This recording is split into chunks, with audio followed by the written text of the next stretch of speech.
സ്ഥിരതാമസമാക്കാൻ ആഗ്രഹിക്കുന്ന അല്ലെങ്കിൽ നിലവിൽ അവിടെ താമസിച്ച് ഗ്രീൻ കാർഡിനായി കാത്തിരിക്കുന്ന ലക്ഷക്കണക്കിന് ഉദ്യോഗാർത്ഥികളെ ആശങ്കയിലാഴ്ത്തിയ ഒന്നായിരുന്നു US ഇമിഗ്രേഷൻ പുറത്തിറക്കിയ പുതിയ green card memo. Donald Trump ഭരണകൂടം US citizenship and immigration service വഴി പുറത്തിറക്കിയ പുതിയ മെമ്മോ വലിയ ചർച്ചകൾക്ക് വഴിവെച്ചിരിക്കുകയാണ്. ഗ്രീൻ കാർഡിനായി അപേക്ഷിക്കുന്നവർ തങ്ങളുടെ സ്വന്തം രാജ്യങ്ങളിലേക്ക് മടങ്ങിപ്പോയി അവിടെയുള്ള കോൺസുലേറ്റുകൾ വഴി അപേക്ഷിക്കണം എന്ന നിർദ്ദേശമാണ് ഈ മെമ്മോയിൽ ഉള്ളത്. എന്നാൽ തൊട്ടു പിന്നാലെ അധികൃതർ ഇതിൽ ചില ഇളവുകൾ പ്രഖ്യാപിച്ചു. സാമ്പത്തിക നേട്ടം അല്ലെങ്കിൽ ദേശീയ താൽപര്യങ്ങൾ മുൻനിർത്തി ചിലർക്ക് US തുടർന്നുകൊണ്ട് തന്നെ അപേക്ഷിക്കാമെന്നാണ് പുതിയ വിശദീകരണം. എന്താണ് ഈ എക്കണോമിക് ബെനിഫിറ്റ് നിയമം? ഇത് ആർക്കൊക്കെയാണ് ഗുണം ചെയ്യുക എന്നതിനെ കുറിച്ചാണ് നമ്മൾ ഇന്ന് നോക്കുന്നത്. മെയ് 22 പുറത്തിറക്കിയ പുതിയ USCIS മെമ്മോ എന്താണെന്നും അതിന് അധികൃതർ നൽകുന്ന വിശദീകരണം എന്താണെന്നും ആദ്യമേ ഒന്ന് നോക്കാം. 2026 മെയ് മാസത്തിന്റെ അവസാന വാരത്തിലാണ് ട്രംപ് ഭരണകൂടം പുതിയ USCIS മെമ്മോ പുറത്തുവിടുന്നത്. ഗ്രീൻ കാർഡ് കാത്തിരിക്കുന്ന ഉദ്യോഗാർത്ഥികൾ US പുറത്തുപോയി അവരുടെ സ്വന്തം രാജ്യങ്ങളിൽ നിന്ന് അപേക്ഷിക്കണം എന്ന് നിർബന്ധിക്കുന്നതായിരുന്നു ഈ നിർദ്ദേശം. ഇത് വലിയ പരിഭ്രാന്തി സൃഷ്ടിച്ചതോടെ അധികൃതർ പുതിയ വിശദീകരണവുമായി രംഗത്തെത്തി. നിലവിലുള്ള നിയമം ഓർമ്മിപ്പിക്കുക മാത്രമാണ് ഈ മെമ്മോ ചെയ്തതെന്നാണ് അവർ പറയുന്നത്. മാത്രമല്ല ഇത് കേസ് ബൈ കേസ്, അതായത് ഓരോ അപേക്ഷയെയും വ്യക്തിഗതമായി പരിശോധിച്ച് മാത്രമായിരിക്കും നടപ്പിലാക്കുക എന്നും അറിയിച്ചു. ഭൂരിഭാഗം വിദേശികൾക്കും US തുടർന്നുകൊണ്ട് തന്നെ സ്ഥിരതാമസത്തിനായി അപേക്ഷിക്കാൻ സാധിക്കും. USCIS വക്താവ് സാക് ഹെല്ലർ വ്യക്തമാക്കുന്നതനുസരിച്ച് അമേരിക്കയ്ക്ക് സാമ്പത്തിക നേട്ടം ഉണ്ടാക്കുന്ന അല്ലെങ്കിൽ ദേശീയ താൽപര്യം മുൻനിർത്തി പ്രവർത്തിക്കുന്ന ഗ്രീൻ കാർഡ് അപേക്ഷകർക്ക് നിലവിലുള്ള രീതിയിൽ തന്നെ മുന്നോട്ടു പോകാം. എന്നാൽ മറ്റുള്ളവരോട് അവരുടെ വ്യക്തിഗത സാഹചര്യങ്ങൾ പരിഗണിച്ച് വിദേശത്ത് പോയി അപേക്ഷിക്കാൻ ആവശ്യപ്പെട്ടേക്കാം. എന്താണ് എക്കണോമിക് ബെനിഫിറ്റ് നിയമം? ഇമിഗ്രേഷൻ വിദഗ്ധർ ഇതിന് നൽകുന്ന വിശദീകരണം എന്താണ്?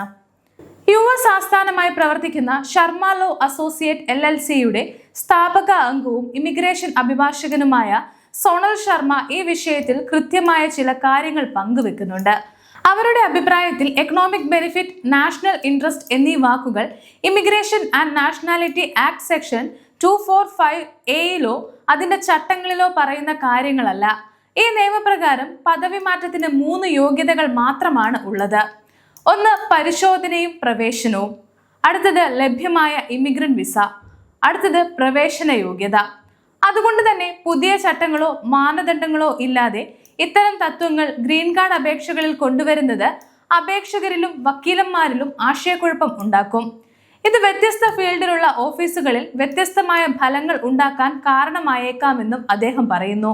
പുതിയ ഇളവുകൾ പ്രകാരം ഏത് വിസ കാറ്റഗറിയിലുള്ളവർക്കാണ് ഏറ്റവും കൂടുതൽ അനുകൂല സാഹചര്യം ഉള്ളത്? നമുക്ക് നോക്കാം. അഭിഭാഷകനായ സോണൽ ശർമ്മയുടെ അഭിപ്രായത്തിൽ ചിലതരം വിസ ഉടമകൾക്ക് മറ്റുള്ളവരെ അപേക്ഷിച്ച് ശക്തമായ അനുകൂല സാഹചര്യമുണ്ട്. അതിൽ ഒന്നാമത്തേത് H1B L1A വിസ ഉടമകളാണ്. ഇവർക്കാണ് ഏറ്റവും ശക്തമായ സ്ഥാനമുള്ളത്. കാരണം ഈ വിഭാഗങ്ങൾക്ക് ഡ്യുവൽ ഇന്റന്റും സാമ്പത്തിക സംഭാവനയും തെളിയിക്കാൻ സാധിക്കും. അടുത്തത് O1 വിസ ഉടമകളാണ്. ശാസ്ത്രം, കല, ബിസിനസ് അല്ലെങ്കിൽ കായികം എന്നീ മേഖലകളിൽ അസാധാരണമായ കഴിവ് തെളിയിച്ചവർക്കാണ് ഈ വിസ ലഭിക്കുന്നത്. അസാധാരണമായ കഴിവുള്ള ഒരാൾ രാജ്യത്തിന് ഗുണം ചെയ്യുന്നില്ല എന്ന് വാദിക്കാൻ USCIS കഴിയില്ല. ഇവർക്കുള്ള തെളിവുകൾ മുമ്പ് തന്നെ അംഗീകരിക്കപ്പെട്ടതാണ്. അടുത്തത് E2, E3, TN വിസ ഉടമകളാണ്. ഇവർക്കും സാമ്പത്തിക നേട്ടം തെളിയിക്കാൻ ന്യായമായ വാദങ്ങൾ ഉന്നയിക്കാം. US കോൺഗ്രസ് ഈ വിസകൾ സൃഷ്ടിച്ചത് തന്നെ ഇവരുടെ സാമ്പത്തിക പങ്കാളിത്തം മുൻനിർത്തിയാണ്. എങ്കിലും H1B അല്ലെങ്കിൽ L1 വിസകളെ പോലെ ഇവർക്ക് ഡ്യുവൽ ഇന്റന്റ് മുൻകൂട്ടി അംഗീകരിക്കപ്പെട്ടിട്ടില്ല. ഇനി F1 സ്റ്റുഡന്റ് വിസയിലുള്ളവർ നേരിടുന്ന പുതിയ പ്രതിസന്ധി എന്താണെന്ന് നോക്കാം. F1 OPT, STEM OPT എന്നിവയിലുള്ള നിരവധി ആളുകൾ US സാമ്പത്തിക രംഗത്ത് വലിയ സംഭാവന നൽകുന്നുണ്ടെങ്കിലും അവർക്ക് ചില വെല്ലുവിളികൾ നേരിടാം. F1 എന്നത് സിംഗിൾ ഇന്ത്യൻ വിസയാണ്, അതായത് പഠനത്തിന് ശേഷം നാട്ടിലേക്ക് മടങ്ങണം എന്ന ഉദ്ദേശത്തോടെയുള്ള വിസ. ഗ്രീൻ കാർഡിനായുള്ള I-485 അപേക്ഷാ ഘട്ടത്തിൽ ഇവർ അമേരിക്കയിൽ പ്രവേശിച്ചപ്പോഴുള്ള യഥാർത്ഥ ഉദ്ദേശം എന്തായിരുന്നു എന്ന് USCIS വളരെ കർശനമായി പരിശോധിക്കും. വർഷങ്ങളോളം സാമ്പത്തിക സംഭാവന നൽകിയ ഒരു വിദ്യാർത്ഥി പോലും ഈ ഘട്ടത്തിൽ ചോദ്യം ചെയ്യപ്പെടാം. പുതിയ മെമ്മോ ഈ വൈരുദ്ധ്യത്തിന് വ്യക്തമായ പരിഹാരം നൽകുന്നില്ല. കുടുംബാംഗങ്ങൾ വഴിയുള്ള ഗ്രീൻ കാർഡ് അപേക്ഷകരെ ഇത് എങ്ങനെ ബാധിക്കുമെന്ന് നോക്കാം. ഈ പുതിയ നയം കുടുംബങ്ങൾ തമ്മിലുള്ള ഒത്തുചേരലിന് വലിയൊരു തടസ്സമാണ് സൃഷ്ടിക്കുന്നത്. ഒരു US പൗരന്റെ പങ്കാളിക്കോ കുട്ടികൾക്കോ എളുപ്പത്തിൽ സാമ്പത്തിക നേട്ടം തെളിയിക്കാൻ സാധിച്ചെന്ന് വരില്ല. സാധാരണയായി ഗ്രീൻ കാർഡ് അപേക്ഷകരിൽ ഏറ്റവും വലിയ വിഭാഗം ഇത്തരം അടുത്ത ബന്ധുക്കളാണ്. സാമ്പത്തിക നേട്ടം മാത്രം മാനദണ്ഡമാക്കുമ്പോൾ ഇവർക്കത് തിരിച്ചടിയാകും. ഈ ഒരു വശം പുതിയ മെമ്മോ പരിഗണിച്ചിട്ടില്ല എന്ന് വിദഗ്ധർ ചൂണ്ടിക്കാണിക്കുന്നു. EB-5 നിക്ഷേപക വിസയിലുള്ളവരെ ഈ പുതിയ മാറ്റങ്ങൾ എങ്ങനെ ബാധിക്കും?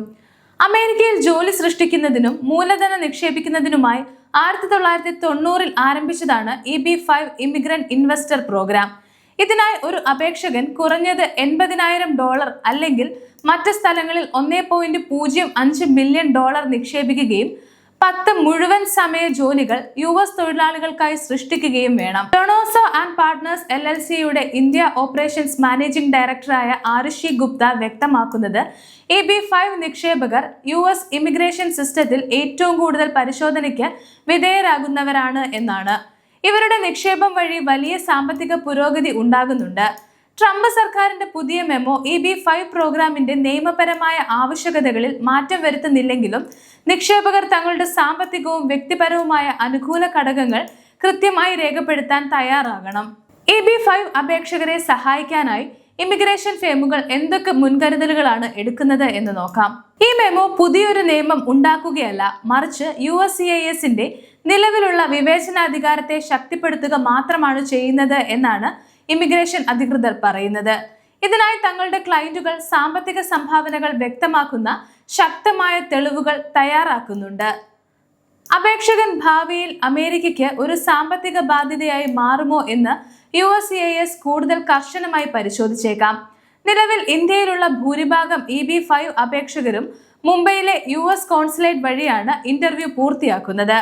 പുതിയ സാഹചര്യത്തിൽ അപേക്ഷകരുടെ വ്യക്തിഗത പശ്ചാത്തലം, ജോലി, ചരിത്രം, സാമ്പത്തിക നില, ക്രിമിനൽ റെക്കോർഡുകൾ എന്നിവ കൂടുതൽ പരിശോധിക്കപ്പെടും. ഇതിന്റെ ഭാഗമായി കൂടുതൽ തെളിവുകൾ ഹാജരാക്കാൻ ആവശ്യപ്പെടുകയോ അല്ലെങ്കിൽ നേരിട്ടുള്ള അഭിമുഖങ്ങൾ വർദ്ധിക്കുകയോ ചെയ്യാം. അഡ്മിനിസ്ട്രേറ്റീവ് പ്രൊസീജിയർ ആക്ട് പാലിക്കാതെ കൊണ്ടുവന്ന ഈ മെമ്മോയിലെ ചില വ്യവസ്ഥകൾ വരും ദിവസങ്ങളിൽ നിയമപരമായ വെല്ലുവിളികൾ നേരിടാൻ സാധ്യതയുണ്ടെന്നും ഇവർ വിലയിരുത്തുന്നു. ചുരുക്കത്തിൽ ട്രംപ് ഭരണകൂടത്തിന്റെ പുതിയ ഗ്രീൻ കാർഡ് മെമ്മോ US-ലെ ഇമിഗ്രേഷൻ രംഗത്ത് വലിയ മാറ്റങ്ങൾക്കും കർശനമായ പരിശോധനകൾക്കും വഴി തുറന്നിരിക്കുകയാണ്. സാമ്പത്തികമായി US-ന് വലിയ സംഭാവന നൽകുന്ന വിസ കാറ്റഗറികൾക്ക് ഇത് അനുകൂലമാകുമ്പോൾ വിദ്യാർത്ഥികൾക്കും കുടുംബ വിസയിൽ എത്തുന്നവർക്കും ഇത് വെല്ലുവിളികൾ ഉയർത്തുന്നു. നിയമങ്ങൾ എപ്പോൾ വേണമെങ്കിലും മാറ്റാൻ സാധ്യതയുള്ളതിനാൽ കൃത്യമായ ഇമിഗ്രേഷൻ വിദഗ്ധരുടെ സഹായത്തോടെ അപേക്ഷകൾ സമർപ്പിക്കാൻ ശ്രദ്ധിക്കുക.